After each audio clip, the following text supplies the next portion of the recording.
Hey everybody, welcome to day 15 of 21 days of NLP and hypnotherapy. I'm actually standing.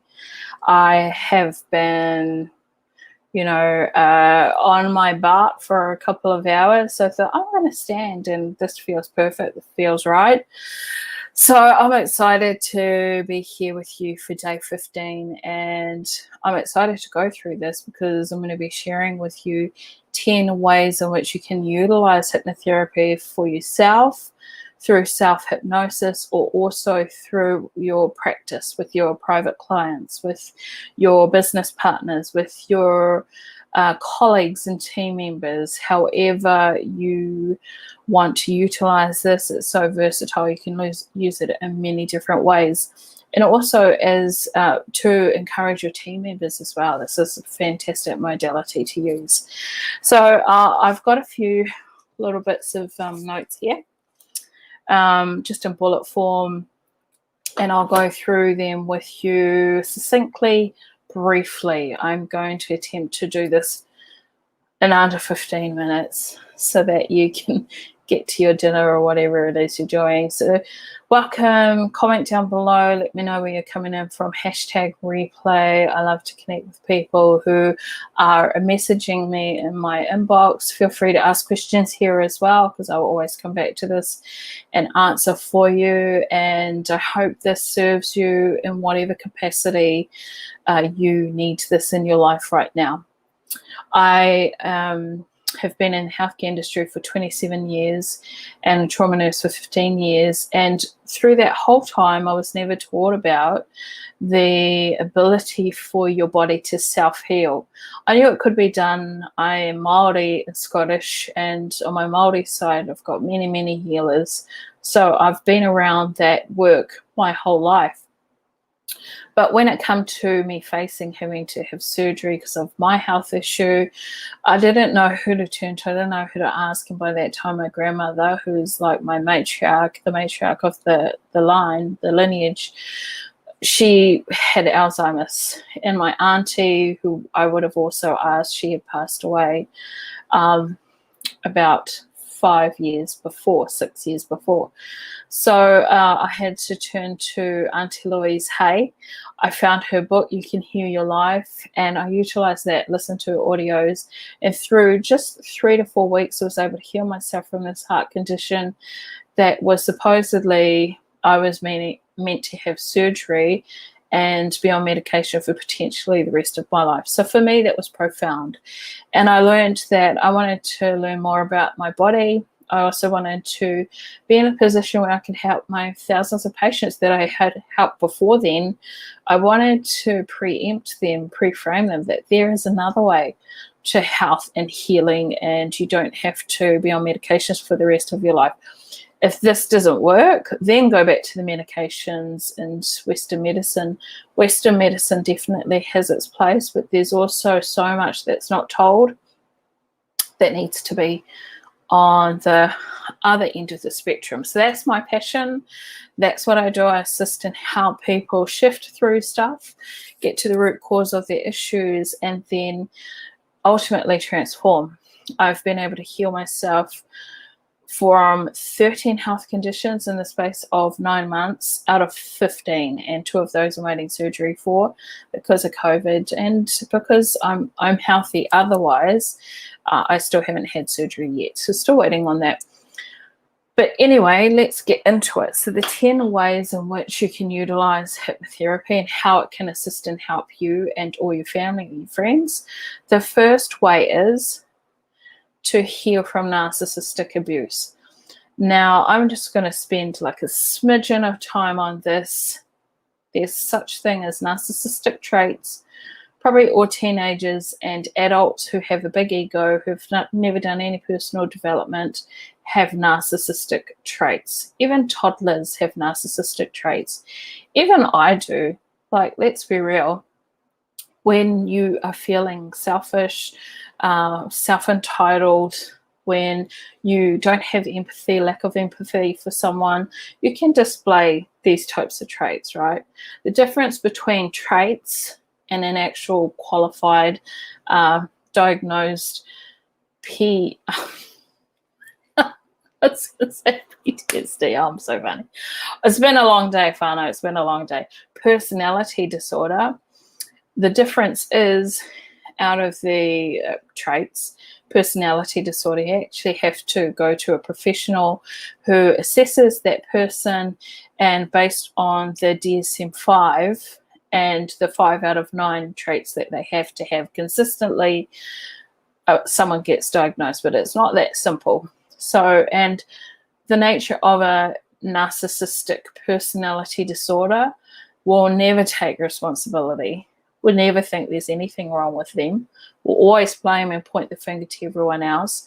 So the likelihood of someone going and being seen by a therapist is very, very, very, very slim, because they always constantly need narcissistic supply. And generally, when you say, oh, I'm a narcissist, you do get supply, but it's not in the way in which they would like to be seen as grandiose and ahead of the game and an influencer in terms of popular and all of those sorts of traits, which I won't get into. So when you're in a relationship like this, obviously you come out just a little bit lack of confidence, don't know who you are, you might feel crazy, because it's a part of the whole personality disorder in terms of making you feel less than. You'd have to be a codependent to be in a relationship with this type of person, because they're sort of drawn together. Empath and narcissist is another trait, but an empath and a codependent are not the same thing. So don't get that muddled up either. I may do another video on narcissistic abuse later on, but needless to say, when you come out of that relationship, you have to rebuild everything: your health, your finances, your confidence. You may have issues in making money because CPTSD and all the health issues that you have, grief, the list goes on. There's so many different things that someone who comes out of this relationship has, and it can be ongoing, especially if there's children. And you know, if they're the biological parent of those children, then they may have to co-parent with you, and that's added stress and obviously added injuries to, or feelings of misalignment and not feeling safe, understood, and all of that sort of stuff. So it can be perpetuating cycle of trauma and or abuse as well. So that's number one. Number two, fertility. I had some random lady found me on a directory and rang me up and asked if I was able to help her get pregnant. I was like, I've never done this before, but thankfully I've been trained by the best, and through knowing trauma, and when we believe that we can't do anything or believe that we can do something, we're usually right? So for her, I was like, yeah, sure, I know the body, I can tap into, I can see what's going on. It was medical intuitive as well. And so we did the session. It was phenomenal. And that was in December. In March, she messaged me and said she was pregnant. So that was profound as well, because there was a part of her that at a very young age, she had equated having a child to not feeling safe. And so her womb and her whole body had sort of closed up to the idea of allowing life to be born or be birthed from her. And once we did the session and she listened to the audio for 21 days, which reaffirmed her returning to original blueprint, it was magic. She had her IVF treatment and she also had a baby. That was her first attempt as well. Number three, hypnobirthing. If you're really anxious and you're going to have bub and you don't want to take pain relief and you want to have a natural birth, reasonably natural birth, you can utilize hypnobirthing. You can have someone who is trained in hypnosis assist and help you in this, and there's an actual specialized area about hypnobirthing itself which you can tap into and learn a bit more about if that's something that you want to specialize in. So say if you're already a midwife and you want to utilize hypnotherapy for your patients, and you want to go independent, maybe you're able to do that, and you can assist your woman and all your families as well in bringing bub to the world without pain relief, feeling calm, cool, relaxed. Remember, the baby feels everything. So if you have that type of environment when you're birthing and bringing baby through, it's just phenomenal for mum and also for bub. And that's really great service to provide as well. Number 4, addictions. Now, a lot of celebrities have utilized this for addictions, NLP and hypnotherapy. The addictions that, I mean, there's no labels. That it could be anything. As long as the patient or the client is willing to let go of the problem and is willing to do the work, anything is curable, right? So you can have someone who's had an addiction which fills the void of some childhood memory or some traumatic event that happened when they were little, and they've picked up a primary or secondary addiction just to help mitigate that stress in the body. Then you can definitely utilize hypnosis and regress the patient. They probably won't know consciously, but unconsciously, your unconscious mind knows everything, has every memory stored. So you can regress them and then also find out, do a bit of digging, do a bit of detective work, find out what went on when they were children, and then bring them back to a present day and record a beautiful session for them, beautiful transformation recording that they get to listen to for 21 days. That is also powerful. And then while you're in that process, you can have dialogue with whoever or whatever needs to be shifted in the session. I just love how it works with other people. Number 5, quit smoking is quite a popular one. And this was my introduction into hypnotherapy. I've shared before in a couple of other videos, I think 2 or 3 videos before this one, about my nana who smoked her whole life, and then she got baptized into the Church of Jesus Christ of Latter-day Saints. And she had this sneaky little couch at the back in the garden that we knew was the smoking chair, but Papa, my granddad, didn't know. And so later on, like within a year of being baptized, she went and she saw a hypnotherapist, and she was able to stop completely after that one session.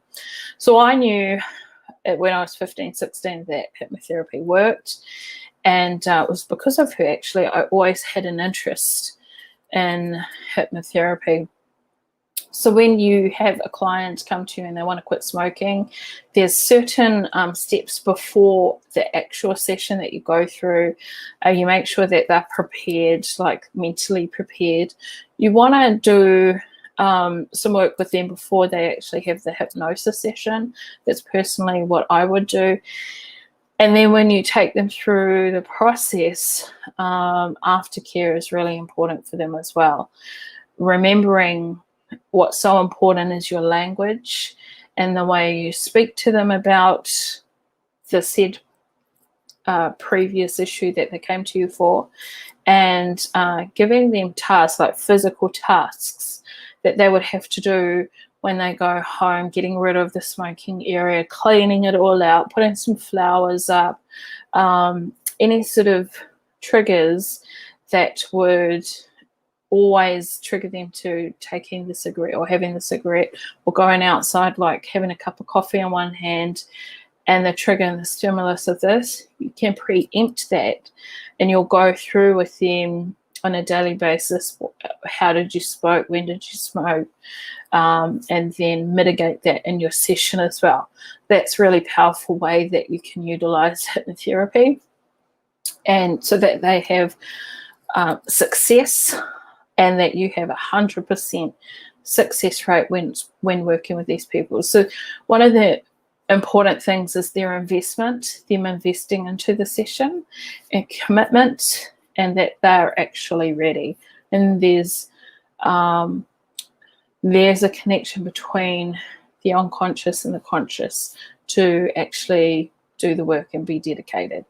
So however you set that up is perfect, but there's a better way to do it to preempt and make sure they're successful, and so are you as a practitioner. Number 6, fears and phobias. This is really good because when you look at any sort of fear, say fear of public speaking, or fear of success, or fear of failure, or fear of what's happening in the lockdown situation, with fear of losing job, fear of not being able to pay a mortgage, fear of whatever, okay, you can utilize hypnotherapy with this as well. And you can, because fear is really false evidence appearing real. So it feels real and it looks real, but is it actually real? How can you take your power back?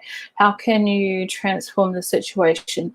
What other resources do you have that you can find within to mitigate that stress level in your body, and to ensure that you don't have a heart attack or a stroke because you're stressing out about something that hasn't happened yet, that could happen, but it hasn't happened. So why worry about something that hasn't happened when I take that energy and that focus onto something that's more productive?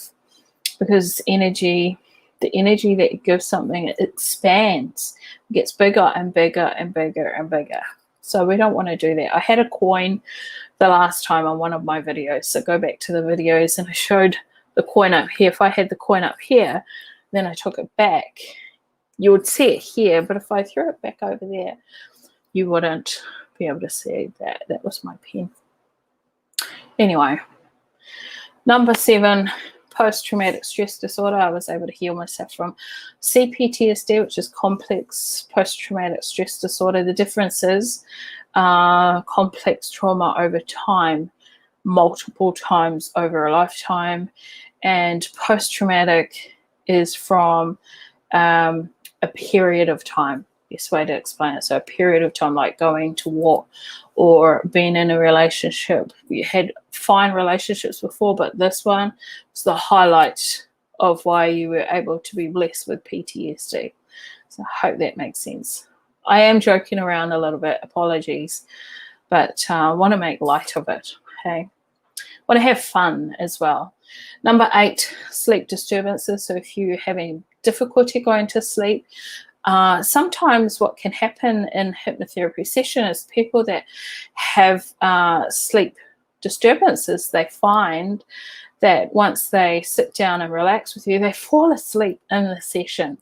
So you can preempt your clients and tell them you might go into a deep sleep. And I'm just going to let you know that if you do that, I'm going to touch your hand, or I'm going to click my fingers, or I'm going to say in a keyword like magic, and you say it louder so that they'll wake up if they're on Zoom.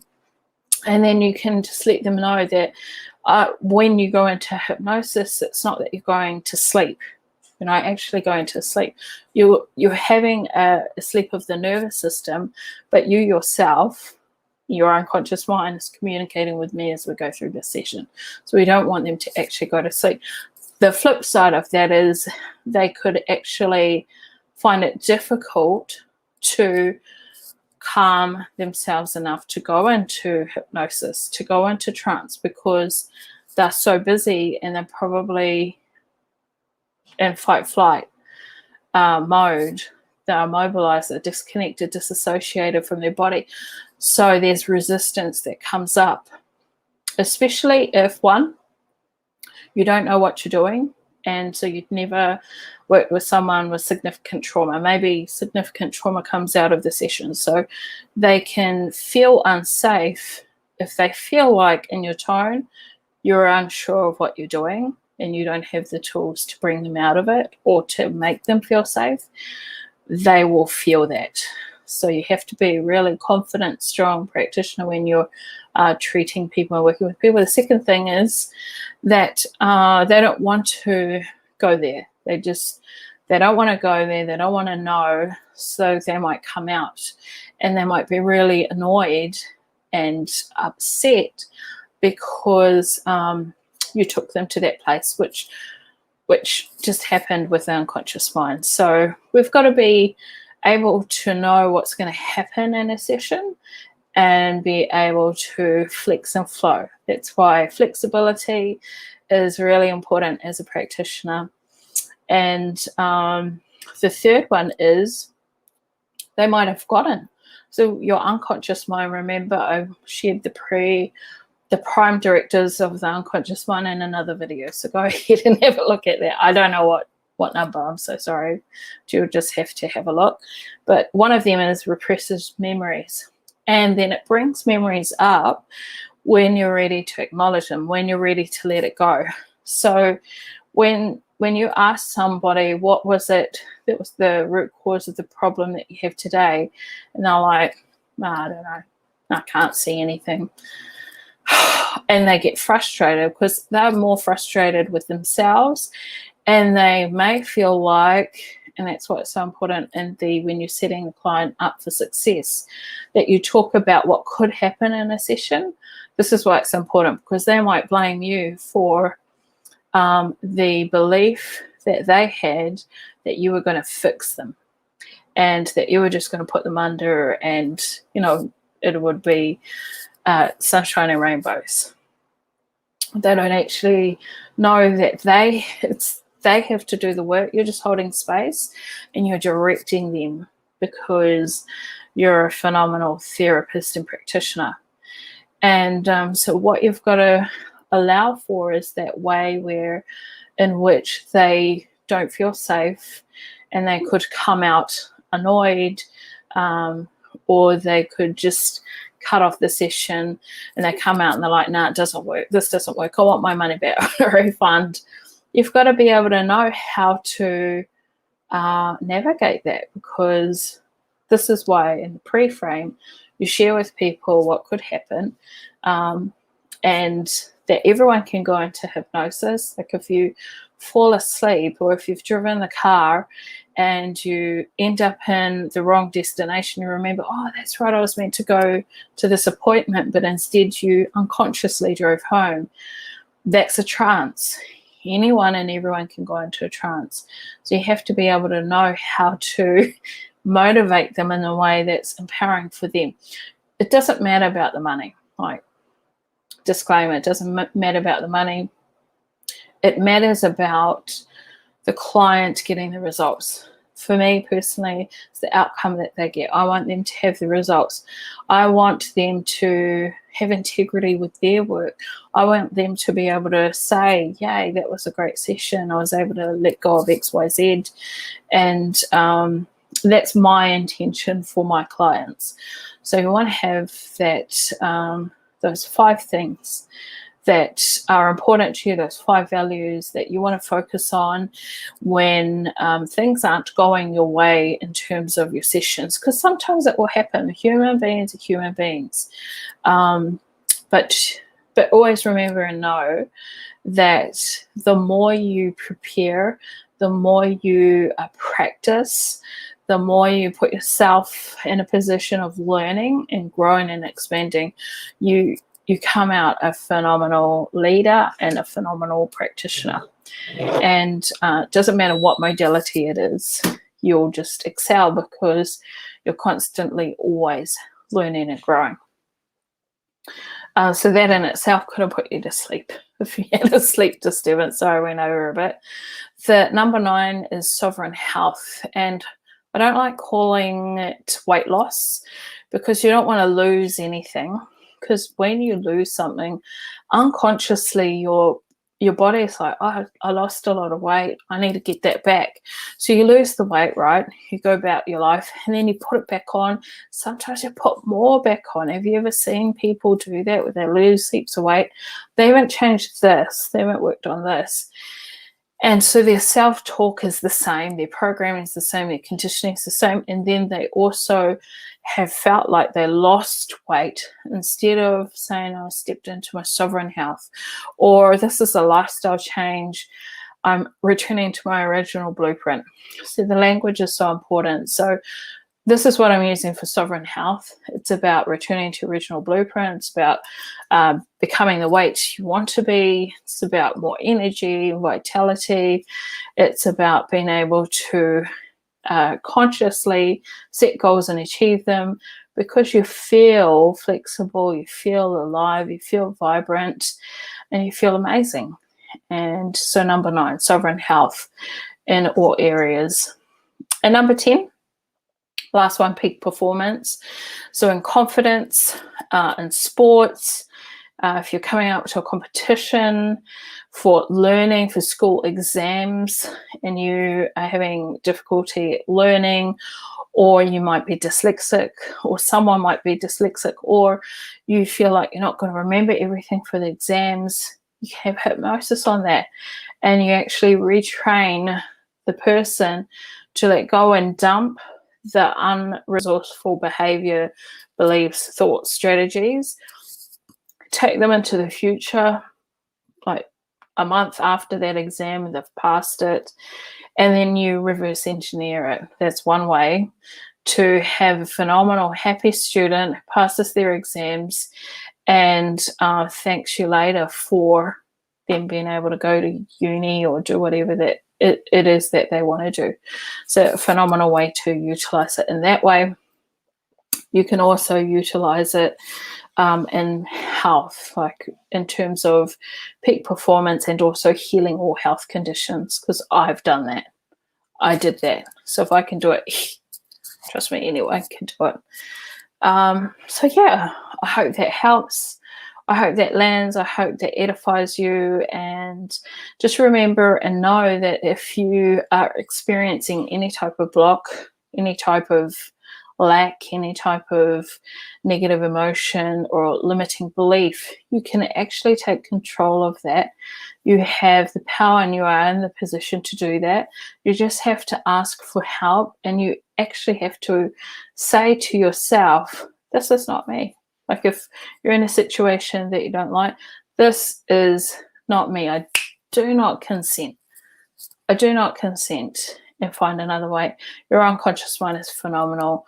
Your unconscious mind will find you the person, the program, the event, the book, the audio, the YouTube video, the nana, the whoever. Your unconscious mind is phenomenal. It will always find resources for you, as long as you keep asking, being curious, and being in the vibe of growth, transformation. So I hope that helps. If you're interested in doing the course itself, 7 days over 2 weekends, and on the 7th day you have the test, you'll have a breakthrough session with your accountability partner, and then you'll also have graduation. Woohoo! I'm looking forward to certifying more practitioners who are just going to help transform the planet. You also get to stay with me for 12 months, where I give you all the tools to set your business up to be successful, monthly masterclasses, and also smart business mastery. Thank you for watching. I hope you have a fantastic Sunday night and have a great week ahead. I look forward to seeing you for tomorrow for day 16 of 21 days of NLP and hypnotherapy. Take care, everyone. Bye.